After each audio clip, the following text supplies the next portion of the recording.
بسم الله الرحمن الرحيم بسم الله الرحمن الرحيم.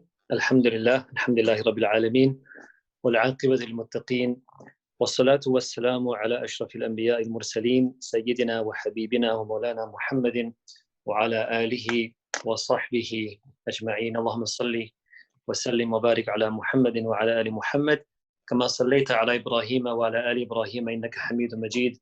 اللهم بارك على محمد وعلى آل محمد كما باركت على إبراهيم وعلى آل إبراهيم إنك حميد مجيد. Assalamu alaikum wa rahmatullahi wa barakatuhu to one and all who have tuned in. Alhamdulillah, this gives us and myself great honor and also joy that we have such programs in place where we can connect with the community, especially in these times of strain and tribulation, and to find spiritual remedies, inshallah, and practical examples. So obviously, my fellow panel, respected ulama, have their respective topics, and they've already started, mashallah, on their respective topics. So what I will do is go straight into my designated topic, and that is to study the pandemic of Amwas. So it could be an epidemic which was specifically in the area of the Levant. So inshallah, in today's discussion, I will be shedding some light on this historical tragic plague event which plagued the Muslim areas of the newly conquered Muslim areas of the Levant in the aftermath of the wars of Sham. So anyways, be it as it may, before I go into that directly, it's important for us psychologically that we connect ourselves with past, good and bad. And it's in our psychology that when we know people before us went through a difficulty and tribulation, then it gives us strength and confidence and steadfast. This is in our psyche. So, for example, in Surah Al-Baqarah, in the ayah of Ramadan, where Allah subhanahu wa ta'ala mentions fasting, أعوذ بالله من الشيطان الرجيم يا أيها الذين آمنوا كتب عليكم الصيام كما كتب على الذين من قبلكم لعلكم تتقون. Or you have believed, fasting has been decreed upon you. So a person says, oh, why me? Why am I going through this? Why am I decreed to do this? So naturally, that is within our intrinsic fitrah.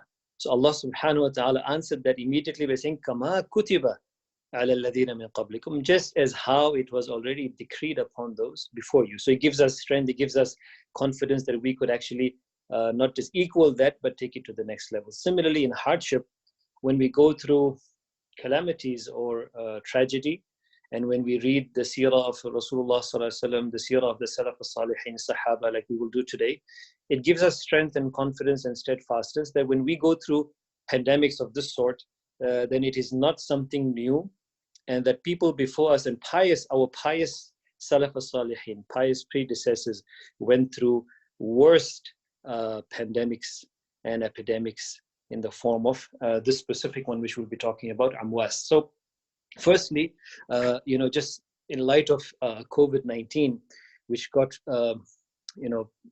discovered in December of 2019, already there's about 1.76 million confirmed cases around the world, 107,000 deaths already, and within the United States, 432,500 confirmed cases, from which about 14,000 people have died so far.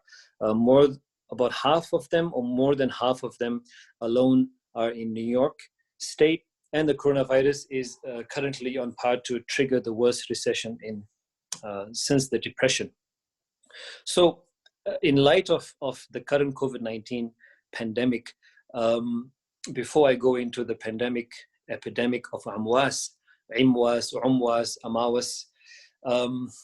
let us see in history where we are and how many critical pandemics have come in history in order to place Amwas and place us where we are. So just to give a brief background, that Amwas itself was connected to the Justinian plagues, the Justinian plague, which was named after the Emperor Justin, the Eastern Roman Byzantine Empire, and the plague, which we say the first of the official world plagues, right? Official world pandemic, which had come in 541 AD and lasted.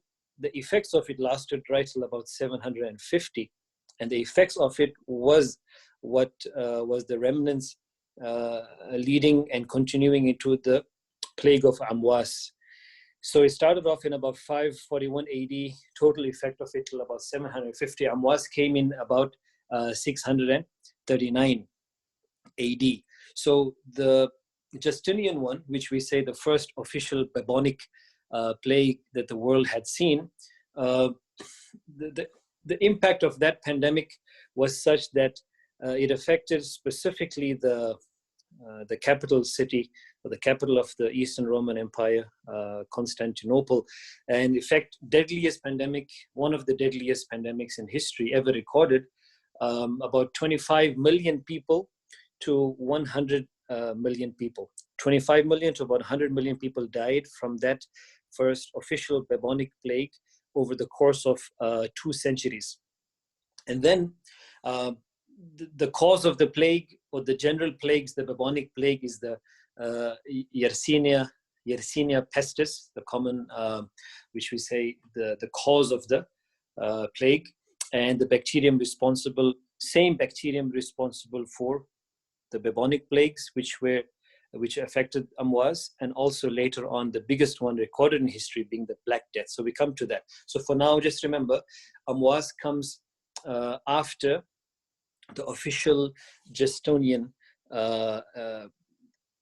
plagues. Now further, this started off in 541 AD, and as I mentioned, for about two centuries, till about 750. Amwas comes in between in 639. Let's pause over there. Just keep that in mind, and let us move forward to see what else came in history. In the year 833 AD, there was another form of a plague, or the form of the bubonic plague, this time in Egypt, Misr.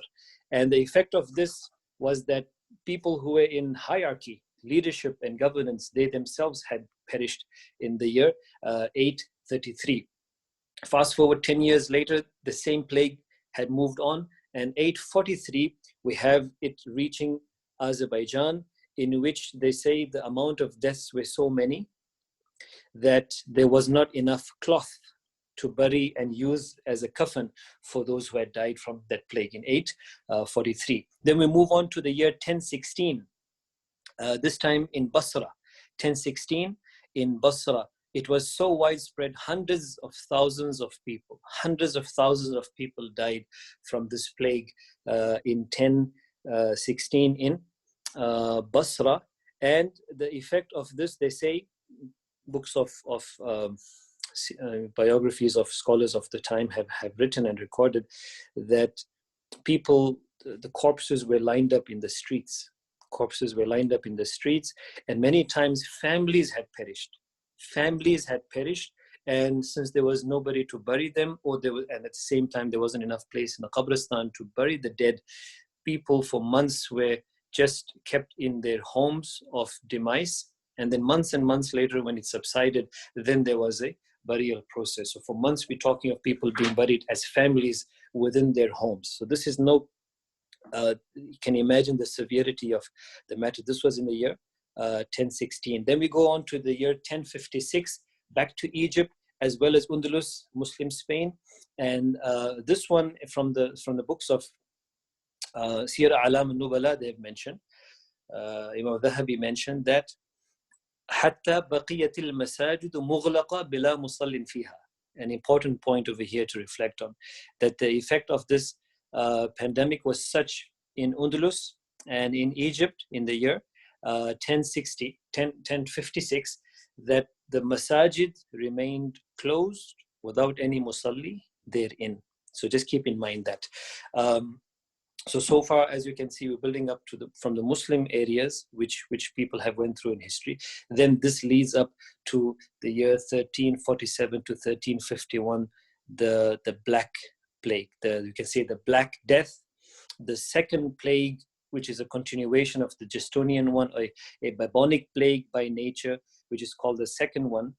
And this ravaged parts of Europe, North Africa, and Asia, Eurasia. And the amount of damage which was done from the Black Death, we're talking of the year 1347 to 1351, bubonic plague, most fatal recorded in human history. Most fatal recorded in human history after the Justinian one in 541. And so this one, we have 75 million people to 125 million people who died. SubhanAllah. 75 million to 125 million people who died in Eurasia, North Africa, and Europe. They say between 30 to 60% of Europe's population was wiped out. Between 30 to 60% of Europe's population was wiped out. It took Europe 2 centuries, 200 years for Europe to get back, to get the population back to the number they were prior to the Black Death. So this is 1347 to 1351, which we have on recorded human history, the most fatal pandemic ever. Then we have after that, as you can see, I'm listing up a few. I think it's important for us to understand how humanity has went through different worldwide global crises and plagues. There's not the time to discuss that the COVID-19, is it a plague? As we know that the COVID-19 is spread through a virus, and a plague is spread through, caused by bacteria. So that discussion, we can keep it aside, but both are contagious, both are infectious, and both are, spread from animals. So we come then to, after the Black Death, we have the Italian plague. The Italian plague and then the Great London plague. This is in the 17th century. The Italian one, we say about 25% of the population had perished, 1 million people. And in London, the Great Plague of London, 1661, I believe, about 100,000 people died in London. And then moving on, we come to the plague, which is they say the third world plague. So the third plague pandemic. Third plague pandemic, keep in mind, Justinian, then the Black Death, and then the third plague pandemic is the one that was, which originated in China. And as a result of its origination, 12 million people died. 12 million people died in the third plague pandemic. In 1855, it started off in China and Yunnan, and most of the casualties were in India. 10 million people of India died and about 2 million people in China. This is the year 1855, which we say the third plague pandemic. And then we come to the 20th century. In 1918, we have the Spanish influenza or the Spanish flu, as a result of which globally 500 million people were infected. 500 million people were infected. About, they say, between 10 to 50 million people had perished. Some say even 100 million people died. Wallahu alam, but historians have tried to put together different figures. In the United States, as a result of the Spanish influenza, Spanish flu, 650 to 675,000 people died as a result of that. Now, brothers and sisters, I was just giving you an overview of pandemics which have occurred over the course of time and history. So we are learning already that millions and hundreds of millions of people were affected by global pandemics over the course of time. So with something of this nature comes, it's not that we are experiencing something new. No, humanity has went through this in more difficult times. Now, time is short. I will move on quickly into Amwas, or Amwas, and the plague of Amwas, and what can we learn from this. Now remember, I've given you the timeline of it to be in 639, right? 639. So this is in the 18th year of Hijrah, 18 Hijri. So as we know, the backdrop of this is that during the Khulafa Rashidun period of time. I would like you to go and do your own research on this also. The Khulafa Rashidun time initiated from the time of Abu Bakr radiallahu ta'ala anhu. The Futuh al-Sham had already begun. As we know, at the end of the life of Rasulullah sallallahu alaihi wasallam, skirmishes had begun after Tabuk, or Tabuk onwards. As to say, in Abu Bakr radiallahu anhu's time, if you fast forward, Amr bin As radiallahu anhu was from those who was appointed to go towards Palestine, Philistine, and he conquered Amwas. So Amwas was an ancient city of the Eastern Roman Byzantine Empire. So Amr bin As radiallahu anhu was from the conqueror, and then they made that as a military stationary place where the Muslim troops had camped. Now remember, moving on after Abu Bakr radiallahu anhu's time into the time of Amir al-Mu'mineen Umar radiallahu ta'ala anhu, this then officially led to the official expansion of the conquest. And Abu Ubaidah bin Amir bin Abdullah al-Jarrah radiallahu anhu was the Muslim commander of the army, together with crucial other members who were under him at the time. So I'm just summarizing as quick as I can. During that time, the areas of the Levant which had come under Muslim control, bear in mind that the Romans and the Roman army, tens of thousands of their corpses were lying around everywhere as a result of those battles, and they didn't have people to bury them, and the Muslims had their own procedure of burial and taking care of the dead. And now you had tens of thousands of corpses which are decaying and rotting, and during that time this plague spread. This we say waba and ta'un. And so keep in mind three things over here. One is the famous hadith and the discussion when Umar radiallahu ta'ala anhu came with the Muslim leadership and hierarchy and senior Sahaba, and they came to meet with Abu Ubaidah al-Jarrah radiallahu ta'ala anhu on the outskirts of Sham. And that narration, I want you to keep that in mind. I'll touch upon that a little later. I'm giving you the introduction to that. So during those battles, and now that the plague has suddenly started, people started getting sick. And I want you to keep in mind another hadith of Rasulullah sallallahu alayhi wa sallam. Auf bin Malik radiallahu anhu narrates hadith of Sahih Bukhari that the Prophet sallallahu alayhi wa sallam said, he enumerated 6 things to happen before the coming of Qiyamah, or you say 6 minor signs of Qiyamah. In them, Rasulullah sallallahu alayhi wa sallam had mentioned mutan, thumma mutan. Number second or third, he mentioned mutan, يأخذ فيكم كقعاص الغنم. That then there shall come to you a death, a pandemic, a death which shall eat up or come amongst you, like how the scrapie eats up and destroys the sheeps and goats.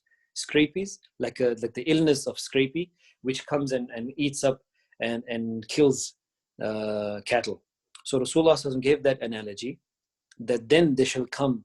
So first he mentioned mauti, my demise, and then after that he mentioned a few things. Number 2, he mentioned al-Quds, and then number 3, he mentioned mutan ya'khudhu fikum kaqa'as al-ghanam, that this death shall spread amongst you and take you up like how the scrapies or scrapie takes up the life of cattle. So Hafid ibn Hajar rahimahullah wrote that وقعت هذه الآية في عهد خلافة أمير المؤمنين عمر بن الخطاب رضي الله تعالى عنه في طاعون عمواس, right? في طاعون عمواس بعد فتح بيت المقدس. So Ibn Hajar rahimahullah wrote that this teaching of the Prophet ﷺ, or prophecy, that then after my demise, and then there is the Levant battles and the Futuh of Sham, after that there shall come this death which shall spread amongst you. So Ibn Hajar rahimahullah said that this prophecy came true through the plague of Amwas.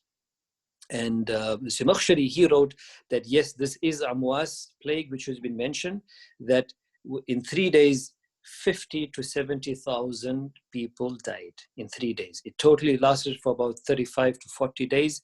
25,000 luminaries of Sahaba, great personalities and figures and ulama and Salaf al-Salihin from the great Sahaba passed away. I'll give you a few names a little bit later on. So anyways, this narration which of Sahih Bukhari mentions that from Auf bin Malik, and the ulama said that this was hinting at the plague of Amwas. Now further, Abu Ubaidah al-Jarrah, Amir bin Abdullah al-Jarrah radiallahu ta'ala anhu, who is not a normal Sahabi, he's from those who's promised Jannah, right, from the Ashara Mubashara. And so Umar radiallahu ta'ala anhu had tremendous amount of trust, love and respect and reverence for him, and it was both ways. And Umar radiallahu ta'ala anhu had also nominated Abu Ubaidah, his name initially, to be his successor from the Khulafa, or from those who will take the Khilafah after him. Be it as it may, I quote to you then from Sahih al-Bukhari. So remember that now the Ta'un and this plague of Amwas. So Amwas, Imawas, Imwas, all of these different names. Actually the name of a place in Palestine. It's near Jerusalem, Al-Quds, between Ramallah and Bayt al-Maqdis. And so about 16 to 17 miles from there. So that's the name of it. And that was, we can say, the epicenter from where this plague spread into Bilad al-Sham. And later on, it went to Basra and killed hundreds of thousands of people over there. In the time of, so I mentioned initially, in the time of Siddiq radiallahu, Abu Bakr Siddiq radiallahu ta'ala anhu, Amr bin As conquered this area. Now Abu Ubaidah bin Jarrah is the Muslim commander of the army. In his time, let us quickly analyze the narration of Sahih al-Bukhari, in which Umar radiallahu ta'ala anhu was intending to meet with the Muslim leadership of Abu Ubaidah and his companions. And so the narration is long. I'll be touching upon key portions of it, which is related to our discussion. And so Abdullah bin Abbas narrates that Umar bin Khattab radiallahu ta'ala anhu set forth with the key hierarchy leaders of the Muslim Khilafah and Sahaba. And when they reached the place of Sarf on the outskirts of Sham, Abu Ubaidah bin Jarrah and his commandos and his companions, they met with Umar radiallahu ta'ala anhu over there, and they informed him that this waba, this plague, has spread. Now, in the last few days, I'm pretty sure everybody has been listening to this incident. There's so many things we can learn from it. I'm just going to go through it quickly to come to the points which we could derive. Umar radiallahu ta'ala anhu was informed that this plague has spread, and now it's up to you what you should do. So he made mashwara. He told Ibn Abbas to go and call different groups of Sahaba. Initially, he said, call to me, call the Muhajirun, Sabiqun al-Awwalun. So they came, the seniors of Sahaba, and there was a 50-50 opinion amongst them. Some of them said, we don't think you should go back. You have intended to go forward, and just proceed ahead and put your trust in Allah subhanahu wa ta'ala and go ahead. And the others said, no, you're putting ourselves and yourself in danger, go back. And then he said, Qumu anni, okay, you know what, leave, let me think about it. Then he told Ibn Abbas, called the Ansar. Ansar came, and similarly there was a 50-50 opinion amongst them, as some said stay, some said go back. And then he said, Sayyidina Umar said, call to me the Mashikhat Quraysh, the elders of the Quraysh, you can say the political leaders of Quraysh, those who became Muslim in Muhajirat al-Fath, those who accepted Islam in the year of the conquest. So meaning these people are later in Islam. Maybe the Iman level was not that of the Sabiqun al-Awwalun, but they were more outwardly pragmatic because they had, spent years in governance and politics. So he called them, and this is another very important point we learn, that Umar radiallahu ta'ala anhu gave everybody their own status, given everybody their due respect and maqam. And so he took their advice, and there was no difference of opinion amongst them. They all agreed that, don't put anybody at risk, yourself and the army and the leadership, go back. And we feel we should all go back. So now Umar was pleased with this opinion, and he said to everybody, I'm leaving back in the morning, and you should also get ready to go back. This is where Abu Ubaidah radiallahu ta'ala anhu, when he found out, so he told Umar radiallahu ta'ala anhu, أَفِرَارًا مِنْ قَدْرِ اللَّهِ, are you running from the decree of Allah? That Allah had decreed this. Now you're going to run away from what is decreed. And so Umar said that famous statement that لو غيرك قال قالها يا أبا عبيدة. I wish somebody other than you had said this, O Abu Ubaidah. نعم نفر من قدر الله إلى قدر الله. We are being practical, we're being pragmatic, and yes, we are leaving the decree of Allah, but we are going to the decree of Allah. Yani in another narration of this, there's an extra tidbit which says that if we go ahead and proceed, this is the qadr of Allah, and if we return back, this is also part of the decree of Allah subhanahu wa ta'ala.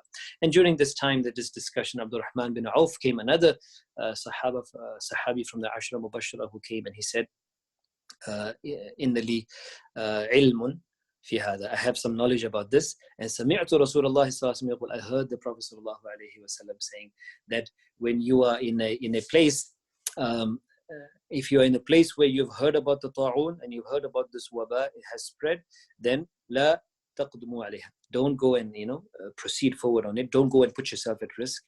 Don't go there. And if you're already in a place where it has spread, then لا تخرجوا منها فرارا منه. Don't leave that place. Keep yourself quarantined in that area. Don't let it spread further. So very practical advices. And so Abdul Rahman bin Auf said, I heard this from the Prophet ﷺ. Sayyidina Umar got very pleased and he said, he was happy with this. فَحَمِدَ اللَّهِ and وَانْصَرَفَ. And he returned. Now this is in Sahih al-Bukhari. This is corroborated by the narration of Usama bin Zayd, which he explicitly says that the Prophet ﷺ said the same thing with regards to plagues and areas which there is a contagion and disease. Now, Abu Ubaidah radiallahu anhu was in harm's way, because when Umar radiallahu ta'ala anhu went back, he was constantly worrying for the safety of his commander and the leader of the Muslims of Sham. And so he was worried of losing Abu Ubaidah. So he wrote a letter to him and he says to him, this is in books of Sirah, Alam Nubala has mentioned it, Tariq Tabari has mentioned it, and Ibn Kathir has mentioned Bidayah wa Nihaya. So these references are all over there for the extra portion of the story. He said that I demand you to come back. They have to talk to you face to face, mushafahatan. I have to talk to you face to face. It's a critical matter. And what he really wanted to do was take him out of danger and bring him towards him so he could survive this. And so I want you, he says, I want you that before even you could finish my letter, you should already pack up and be on your way, coming towards Medina. And so when Abu Ubaidah radiallahu ta'ala anhu, a man of his own maqam, status and ilm and taqwa and wara', he read the letter. He knew instantly what was the maqsad and the objective of Umar radiallahu ta'ala anhu. So he wrote back and he said, please try to understand that I'm here. I'm comfortable with my companions in this army, in this mission of ours. I'm comfortable and I'm happy. And whatever is the qadr of Allah over here, I'm pleased with it. And please do not impose this on me. Let it be in this way. When this letter was sent back to Umar radiallahu ta'ala anhu, Umar radiallahu ta'ala anhu cried. He cried when he read the letter of Abu Ubaidah, and people said they were not aware as to what happened. So the people said, did Amata Abu Ubaidah? Did Abu Ubaidah die? Did he pass away? And he said, no, but ka'in qad mat. It's as if he has, put himself in risk, as if it will happen anytime soon. That's why I'm crying. So anyways, be it as it may, now that this ta'un, this plague spread in the Muslim lands, in the newly conquered lands, people started getting sick, and Amr bin As is one figure who was over here in the leadership. Shurahbil bin Hasana was there in the leadership. Khalid bin Walid radiallahu ta'ala anhu. And so while we're talking of key figures, I told you I'll give you names of people who had perished and became shaheed as a result of this. Muaz bin Jabal radiallahu ta'ala anhu, the Sahabi who the Prophet himself had bid him farewell when he sent him to Yemen and said to him, Wallahi inni la uhibbuk, by Allah, I love you. Muaz, the alim, the mufti of this ummah, a'lamu bil halali wal haram, the one who knew the halal and haram matters of the deen, the most well-versed from the Sahaba, amongst the most well-versed. And the Prophet told him that a time will come when you come back, you will not see me, you will see my grave. And that is the Sahabi, Mu'adh bin Jabal radiallahu ta'ala anhu, him and his whole family. They all passed away as a result of that plague. Abdul Rahman, his son, and his wife, they all became shaheed and passed away. Suhail bin Amr, the politician and leader of the Quraysh, you remember his name in Sulh Hudaybiyah, he also passed away. His son, Abu Jandal bin Suhail, he passed away. Fadl bin Abbas passed away.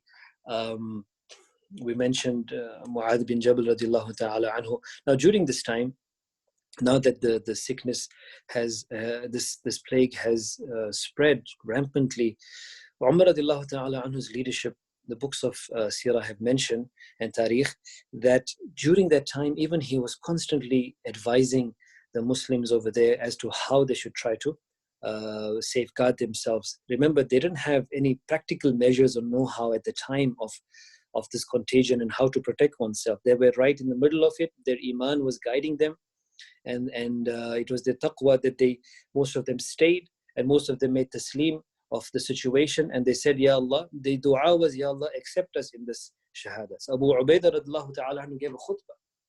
He gave a khutbah, and he addressed his people. And he addressed his people, and he said over there, Ya ayyuhan nas, inna hadha al-waba wa this ta'un, inna hadha al-ta'un rahmatu rabbi, or rahmatu rabbikum, wa da'watu nabiyyikum, wa mawtu salihin qablakum. He said, "O people, do not be despondent from this situation. Do not be despondent from this plague. He said, this is a rahmah of your Rabb. That what is the rahmah of your Rabb? That your sins are being wiped out. And if you pass away in this, as we learn from this hadith of Bukhari, a person who passes away, al-mat'un, a person who passes away from a pandemic or a plague, he's regarded and she's regarded to be a shaheed fil akhirah." So he said, this is a rahmah of your Rabb, that you leave the world in this way. Do not be despondent. And he said, وَدَعْوَةُ نَبِيِّكُمْ, this is the dua of your Nabi, alayhi salatu wasalam, which is a dua which I mentioned earlier, that Prophet ﷺ had prophesied that there will be a mass pandemic which will result in the death of many people. So he said, this is the dua of prophecy of our Nabi, your Nabi. And he said, وَمَوْتُ الصَّالِحِينَ قَبْلَكُمْ. And he said, many pious and good people died through these pandemics before you. So you're not the first ones. And so he's telling his people, and we are telling ourselves too, when we go through difficulties of contagion and diseases, that there are people before us, much better people than us, and how they approached it with the best of iman, and how they quarantined themselves with the best results. Inshallah, we'll be touching upon that at the end. So Abu Ubaidah gives us khutbah, and he tries to uplift the people's spirits, but the people are dying left, right, and center. And Umar radiallahu ta'ala anhu writes further instructions that, listen, perhaps maybe if you go in the higher areas, in the hills, it will be better for you to save more lives. So try this. And so Abu Ubaidah gets the letter, and what he does, he speaks to Abu Musa al-Ashari radiallahu anhu, and he says to him, listen, we've received this instruction from Amir al-Mu'mineen, so I want you to take groups and start preparing to go up to the highlands. And so he says, during that time, Abu Musa al-Ashari goes home, and within minutes he comes back. And so when he went home, he saw that his wife was afflicted with this plague, suddenly became ill. And he comes back to Abu Ubaidah and he says, Wallahi, laqad asabat ahli, like my family now, they have been afflicted. So he said, your family, your wife? He said, yes. And within minutes of this conversation, so when Abu Ubaidah stood up to go and get on his ride, to go and lead the people to leave that area, within minutes, by the time he mounted, he fell extremely sick. And he looked up and he said, Wallahi laqad asabtu. He says, by Allah, I have been afflicted. I feel it. I'm hit by it. And that's how quick it spread. And then by the time he had dismounted and he got ill, the people started taking care of him. People approached Mu'adh, right? Mu'adh bin Jabal, and they said, Salli bin Nas, pray for the people, pray salah, lead the salah, and if you could give some encouragement. So Mu'adh radiallahu anhu had also heard the khutbah of Abu Ubaidah initially, right? The khutbah which I mentioned. So Mu'adh radiallahu anhu gave the same advice. He gave the same advice to his to the people, and he said, this is a rahmah. And he added by saying, Ya Allah, accept the family of Mu'adh in this pandemic. So he said, made dua that, Ya Allah, for shahada, accept my family, accept us in your path. So Al Mu'adh nasiban minhu. Allahumma ja'al li Ali Mu'adh nasiban minhu. After some time of this, within a few days, Abdul Rahman passed away, the son of Mu'adh radiallahu anhu, and then his mother, meaning the wife of Mu'adh radiallahu anhu, and then Mu'adh radiallahu anhu passed away. And Abu Ubaidah now is really sick. He's on his deathbed. And whilst it was still spreading, in a form of like a lump, right? A lymph node, they say, like in a form of a cyst or a boil, which had started off in his palm, and then it started spreading. So first it had started off very small. And I wanted to explain to you that the iman and the taqwa and the maqam of our Sahaba, and look at Abu Ubaidah radiallahu anhu, ajib. When they saw this cyst or this kind of a boil, a growth which was on his hand, and which we say lymph node, like a which is a result of the plague. So they looked at him and they said, "Laysat bishay." He said, "Don't worry, it's nothing. It's laysat bishay." They told him, "Don't worry, it's nothing. It's just a small thing." And so he said, "Arju min Allahi an yubarika fiha." Allahu Akbar. He said, "Arju min Allahi an yubarika fiha." I hope in Allah that He puts barakah in this. In other words, he said, and then he said, many times the qaleel, little things, when Allah puts barakah in it, it becomes kathir. He said this, and I was just trying to tell you that they had already accepted their fate at that moment. And he said, this is small. He said, you should get barakah and you should grow, because I want my portion of it. Radiyallahu ta'ala anhu wa ardah. So after some time, while he became gravely ill, the leadership went to Amr bin As at the time, radiallahu anhu. Abu Ubaidah radiallahu anhu passes away. And Amr bin As, when he takes the leadership, he takes a different approach. And he tells the people that, Ya ayyuhan nas, he gives a khutbah, and he says, Ya ayyuhan nas, inna hadha al-waba rijs. He said, this is so contagious and dirty, this sickness. فَتَفَرَّقُوا عَنْهَا. We need to disperse. So he came up with the first official social isolation method. And there was a lot of opposition to him, right? There was a lot of opposition. And similarly, in circumstances where we are in, where masajid have to be closed. I mentioned to you earlier with Andalus and Egypt, there was a time in 1060 or 10 something, 1050 or 1060, when the plague hit over there, the masajid were closed, right? And they said, "Bila musallin fiha." So situations arise where we have to be pragmatic and practical. And so in order to come up with a new strategy, Amr bin As, who's a Sahabi of the Prophet ﷺ, but not of the maqam of Abu Ubaidah and Umar radiallahu ta'ala anhu, but his approach was a little different, right? Out of being exposed to politics and knowing strategy and stuff like that, they all had their own maqam. But you can't compare them, because those of the muhajirun al-awwalun versus the later, there's a difference in that. Now anyways, be it as it may, Amr bin As came with a different approach, and he said there has to be social isolation and leave that area. So they all went away to far away, dispersed in groups, and they went to the hills. And this stopped the spread. And Umar radiallahu ta'ala anhu, when he found out of the approach of Amr, فَاسْتَحْسَنَهُ, he approved of it and he liked that idea. And so during that time, Abu Ubaidah passed away. And then, as I mentioned earlier, that this then spread to Basra.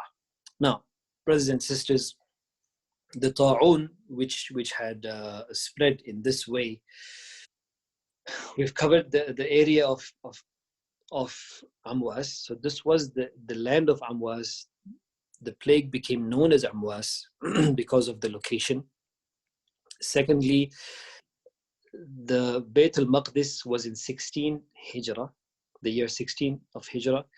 In the year 17, we say this was Amur Ramada, or Amur Ramada, the year of the ashes or severe drought.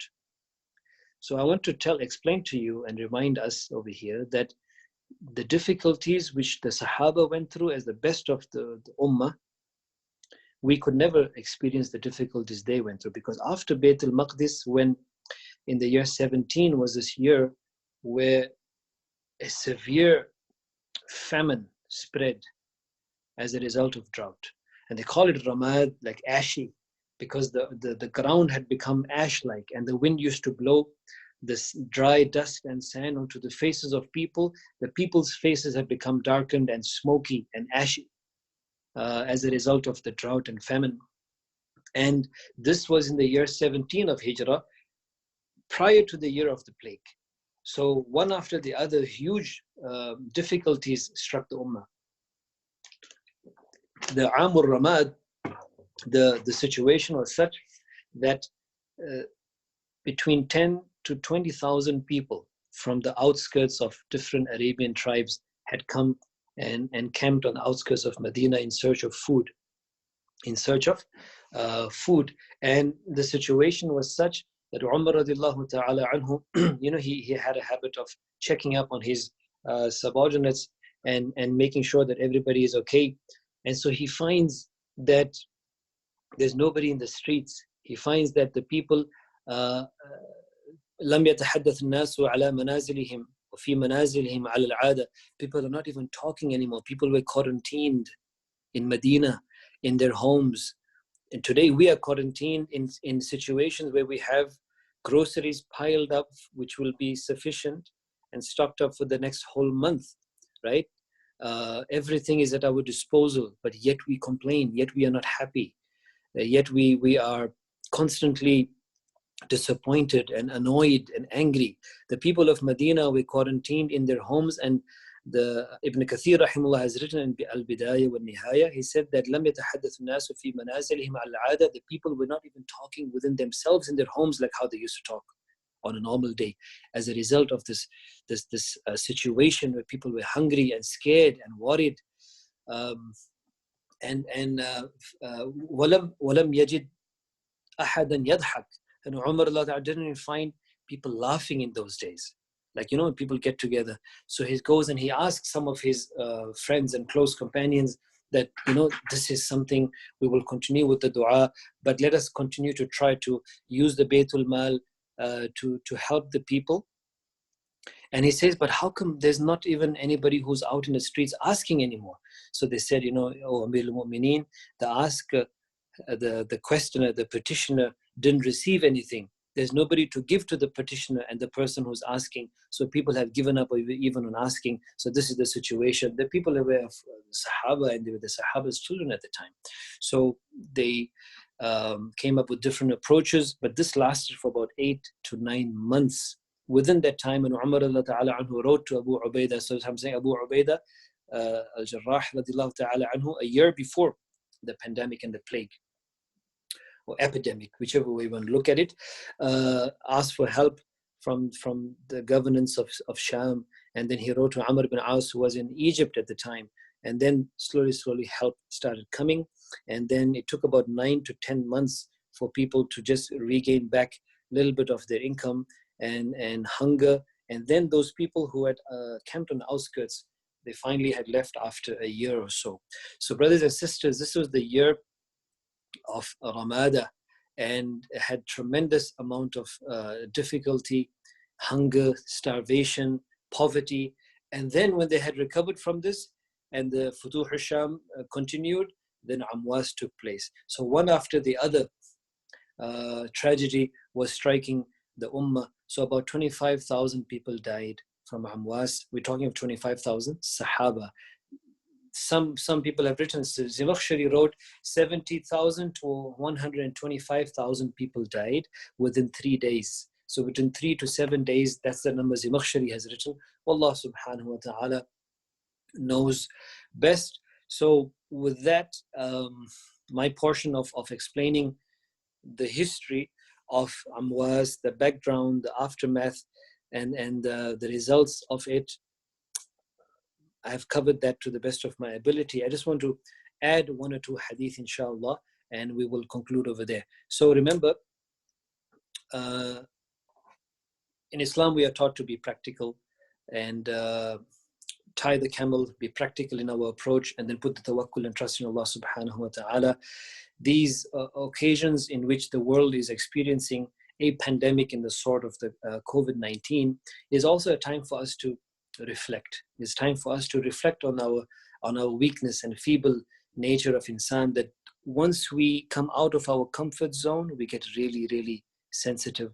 When we don't get what we want, we get very emotional, we get angry, we get disappointed, and some people already are disappointed, and then in the situation of quarantine they get more aggressive, or they get more complaining in nature, and they blame Allah subhanahu wa ta'ala, na'udzu billah. They question their iman and faith. So if this situation of quarantine and this situation of us being huddled together, if it has not brought us closer as families, then there's a severe deficiency in our iman. If this has not brought us closer to Allah subhanahu wa ta'ala, then there's a serious defect within our heart with regards to understanding the objective of our existence in dunya. If the time of quarantine has not made us reflect and read more of the kalam of Allah subhanahu wa ta'ala, to connect with Him through His speech, then again there's a deficiency, there's a spiritual deficiency which we need to increase. And if the quarantine has made us more aggressive, if it has made us more violent, if it has made us more rough, if it has made us more rigid, then again this whole exercise of revival of one's faith. So in other words, this should be a time of revival of our iman.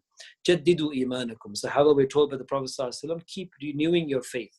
And these are opportunities for us to reflect, contemplate, and see that our existence is for a very temporary nature in this dunya.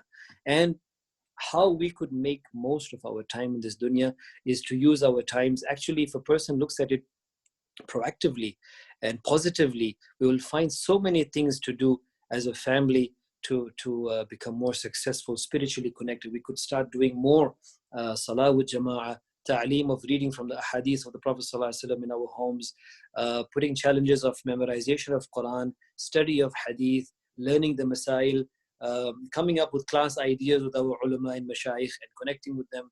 Nowadays Zoom has everything. Before we were busy traveling, we were busy working. Now we're working on our tablets, on our laptops and computers, that we could easily log into so many programs and classes. So look at it positively, inshallah, as a rahmah. Our mother Aisha radiallahu ta'ala anha, famous hadith of Sahih al-Bukhari, she mentioned that I asked the Prophet sallallahu alayhi wasallam anil waba.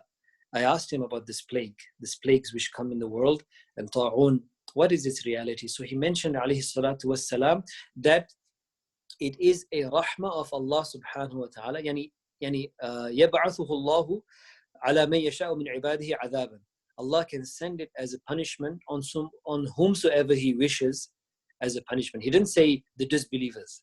There's also hikmah in here. Allah can send it as an azab. Allah does, and Allah used to send it as a punishment on whomsoever He desires. But Allah has made it وَجَعَلَهُ رَحْمَةً لِلْمُؤْمِنِينَ. Allah has made pandemics and casualties from contagious diseases. Allah has made that sickness as a rahmah for them, a mercy for them. And وَلَيْسَ مِنْ عَبْدٍ لَيْسَ مِنْ عَبْدٍ يَقَعُ فِي الطَّاعُونَ. And any person who gets afflicted in the situation of a plague and a pandemic, فَيَمْكُثُ فِي بَلَدِهِ, and then he remains. Again, you see, Rasul is mentioning so many practical steps. A person has got into a situation where there's a plague or a contagious disease in his and her area, locality, community, society, country, whatever it may be. فَيَمْكُثُ فِي بَلَدِهِ, and then this person should remain, and he remains in his and her town and city, صَابِرًا, in patience, muhtasiban, and putting their full ihtisab and hoping for reward from Allah subhanahu wa ta'ala, that this situation shall pass. This situation is a test from Allah subhanahu wa ta'ala to see if we are going to be connected to Him or lose hope in Him. A person who comes out of it sabiran muhtasiba, then وَيَعْلَمُ أَنَّهُ لَا يُصِيبُهُ إِلَّا مَا كَتَبَ اللَّهُ لَهُ. And this person knows through his and her iman that whatever they are being afflicted with only happens except that what Allah has written for him and her. Such a person will get the reward of a shaheed. فَلَهُ مِثْلُ أَجْرِ شَهِيدٍ. They get the reward of a shaheed or like a shaheed. Brothers and sisters, I conclude inshallah with these words. May Allah subhanahu wa ta'ala grant us all the tawfiq and ability to practice on what good has been said, and practical examples, what could be taken from these stories and the pandemic of Amwas. May Allah subhanahu wa ta'ala give the shuhada of the Sahaba and all of those shuhada who passed away at that plague. May Allah grant them the highest levels of reward. And in the current situation of COVID-19, may Allah protect us, our loved ones, our communities, humanity at large. And may Allah subhanahu wa ta'ala lift it from His creation with afiyah. And we should always ask Allah subhanahu wa ta'ala for afiyah and well-being. Sarullah al-afiyah. Oh Allah, we ask you for well-being in our deen, dunya and akhirah, in every way. Allahumma inna nas'aluka as-sihhata wal-'iffa wal-amana is one of the du'as we are taught from Rasulullah sallallahu alaihi wasallam. Wa akhiru da'wana and alhamdulillahi rabbil alameen. Allah, Jazakallah khair, Sheikh Aamir.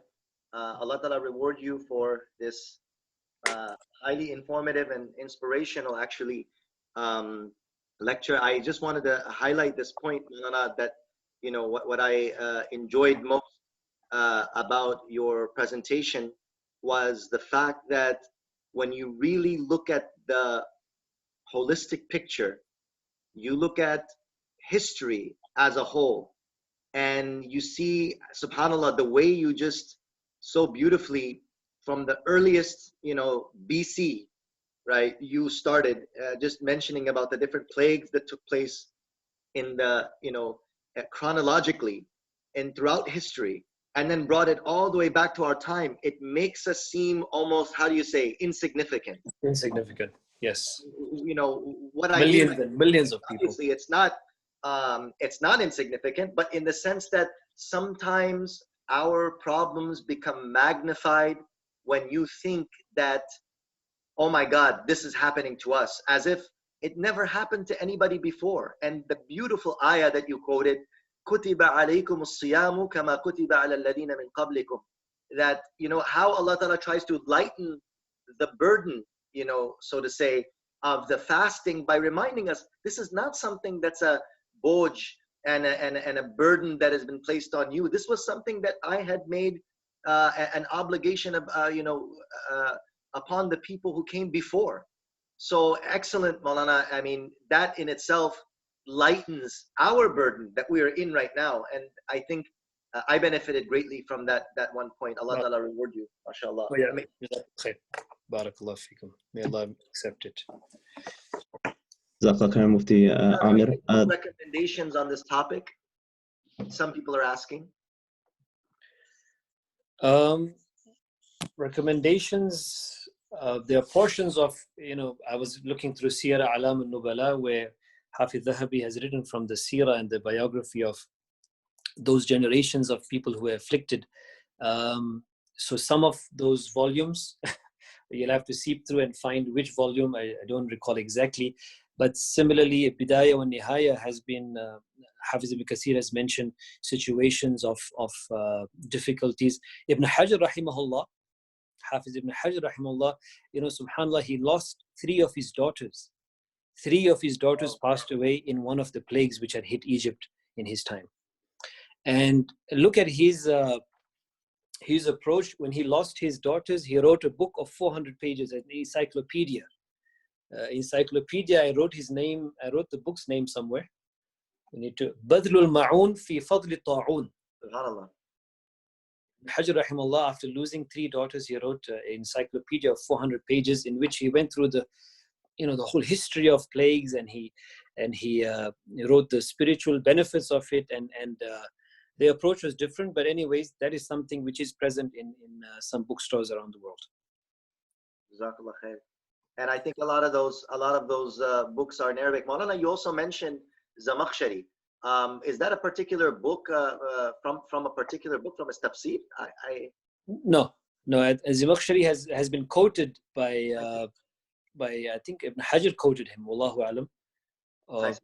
I'll have to double check that, but not in his tafsir, not in Kashaf. No. Okay, yeah, must be, maybe it's another Zamakhshari historian or something.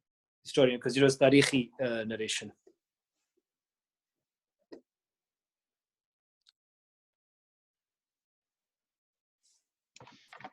One very interesting thing, since the book was mentioned, there's a very interesting book for those who are readers. It's a book by William McNeill by the name of Plagues and Peoples.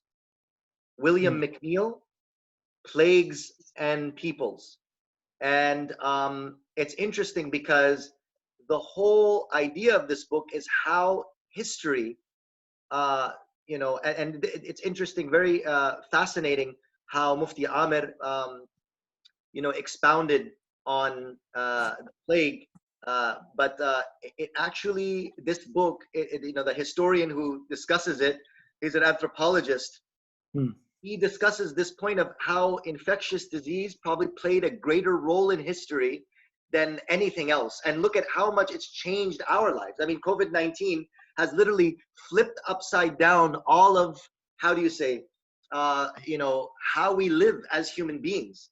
And this book, Plagues and Peoples by William McNeill, this would be a good read while we're on, obviously it doesn't bring it from just an Islamic perspective, but just as you had discussed it, Maulana Amir, from a holistic, broad viewpoint, chronologically throughout history, from the beginning of time till now, how much wherever the plagues came and hit the people, how it completely changed politically, demographically, ecologically, psychologically, right? How it changed cultures. So I think it's a fascinating book for those people who are interested in history. It's called Plagues and Peoples by William McNeill. William McNeill. Interesting. We'll look that up. And also, Maulana, to add on to this, a paper which people can find on academia, I had browsed through it. Is the name of it is 3 Pandemic Predictions from Lucretius. And so this person, he wrote how being afraid of death is making some people less ethical. So he wrote three points from this philosopher, and he said 3 predictions this person made about pandemics. And he said the first prediction was being afraid of death corrupts our subjective experience of life. Prediction number 2, being afraid of death deepens social divisions and puts certain groups at greater risk. Subhanallah. And then the prediction 3 was being afraid of death inspires some people to accumulate wealth or political power at the expense of the community. Subhanallah. So, this paper is there on academia, 3 pandemic predictions from Lucretius, and how being afraid of death is making some people less ethical. As you mentioned, Maulana, reading material. So this could be added for those who have some extra interest on this, a different take. This point that you mentioned, it's very important, because as Muslims, alhamdulillah, again, I don't want to use that same cliche, oh, we're blessed to be Muslims, but reality is that when you have perspective of Quran and Sunnah, it will keep your moral compass in order.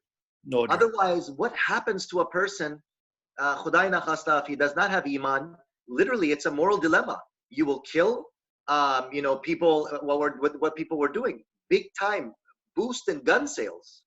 Yes. Gun sales went up because people are just like, oh my God, somebody, gun sales, maybe because, obviously law-abiding citizens are going to buy a registered gun. So people are afraid. They know that when, things get kind of shaky and things get kind of uncertain and unknown, you don't know what's going to happen. You don't know, like we say, you don't know what's going to go down. So people are afraid. And exactly what you're saying. Well, if you could text that in the message here, the article that you mentioned. Okay. So we, inshallah, give that as reading for the. Yeah, I'll write it down right now.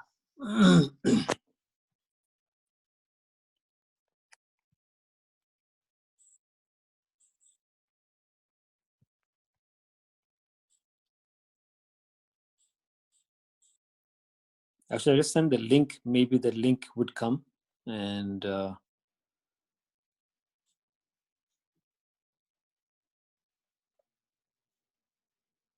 yeah, it's there, Maulana. We got it. Alhamdulillah.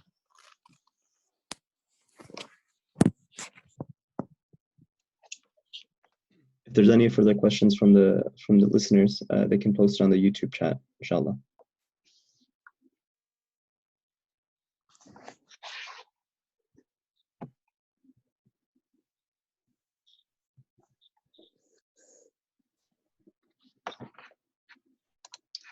And Maulana, I think you mentioned it in the beginning of your talk also, the introduction to this, and that's very key, very important for our discussion, inshallah, that, the iman and having the proper perspective,